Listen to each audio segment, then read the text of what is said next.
អនុញ្ញាតឲ្យខ្លួនឯងផ្ទេរកូនត្រីទៅក្នុងអាងធំប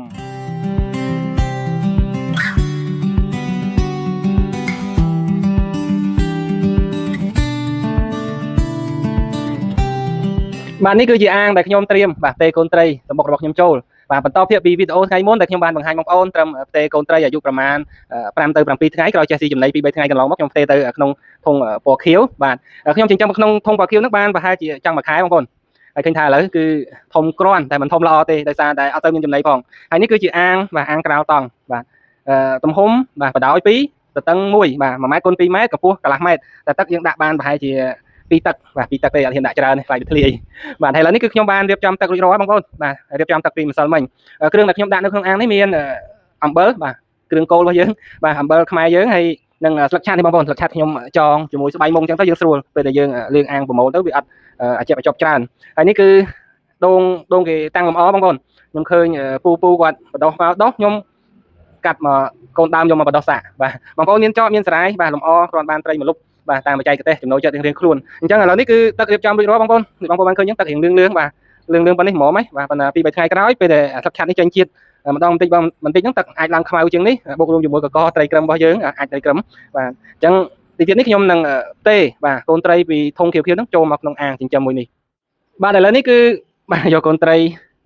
យកមកត្រាំបាន30នាទីរួចរាល់បងប្អូនអានេះខ្ញុំប្រមូលពីធុងខៀវមកបាទ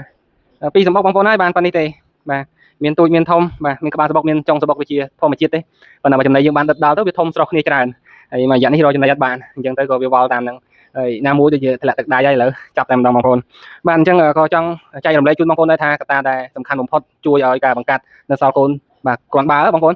គឺកត្តាចំណីបងប្អូនចំណីដែលល្អបំផុតសម្រាប់កូនត្រីហ្នឹងគឺចៃក្រហមដែលខ្ញុំតែងតែលើកឡើងជារៀងរហូតមកបាទអញ្ចឹងតើតើនឹងចំណីនេះគឺបងប្អូនអាចទៅរកនៅតាមលូប្រឡាយទឹកស្អុយបងប្អូនក៏អាចបង្កើតឲ្យខ្លួនឯងបានគ្រាន់តែផលវាមិនជាល្អបាទវាមិនបានច្រើនក៏មិនជាប្រចាំបាទម្ដងមានម្ដងអត់ហើយឬក៏បងប្អូនអាចទៅរកទិញនៅតាមហាងលក់ដីក្រឹមធំបាទអញ្ចឹងនេះគឺពីសម្បុកបងប្អូនហើយបានប៉ុណ្ណឹងឥឡូវនេះគឺខ្ញុំត្រាំ30នាទីរួចរាល់ហើយគឺដល់ពេលដែលខ្ញុំត្រូវប្រឡែងពួកវាចូលមកកន្លែងថ្មីនេះហើយទីកន្លែងទូលាយបាទជួយឲ្យកូនត្រីគឺឆាប់លូតលាស់បានធំលឿនបងប្អូនបាទអញ្ចឹងឥឡូវនេះប៉ុន្តែនេះចាំមើលមួយខែក្រោយគឺអាចចេញរកលុយបានហើយបាទអញ្ចឹងនេះផ្ទេរបែបនេះបងប្អូនបាទតិចបែបនេះមកអូដល់នៅផ្ដុំគ្នាចេះឃើញច្រើនតាបាទតាមទៀតទៅមកនេះបន្តិចនោះបន្តិចឃើញបន្តិចញ៉យកូនត្រីបាទអញ្ចឹងវីដេអូនេះឆ្លេះត្រឹមប៉ុណ្នេះទេបងប្អូនបាទជួបគ្នាជាមួយខ្ញុំនៅវីដេអូបន្តទៀតបាទនៅពេលដែលកូនត្រីធំលូតលាស់បានល្អថាតើពួកវាមានរូបរាងបែបណាបាទកម្រិតក្បាច់គុណរបស់វានឹងអាចប្រើការបានអត់បាទហើយនឹងនិយាយគ្នាបន្តទៀតនៅវីដេអូក្រោយបាទអញ្ចឹងខ្ញុំមានប៉ុណ្នេះទេបាទជួបគ្នាជាមួយខ្ញុំនៅវីដេអូបាទបន្តទៀតជូនពរសុខសប្បាយទាំងអស់គ្នា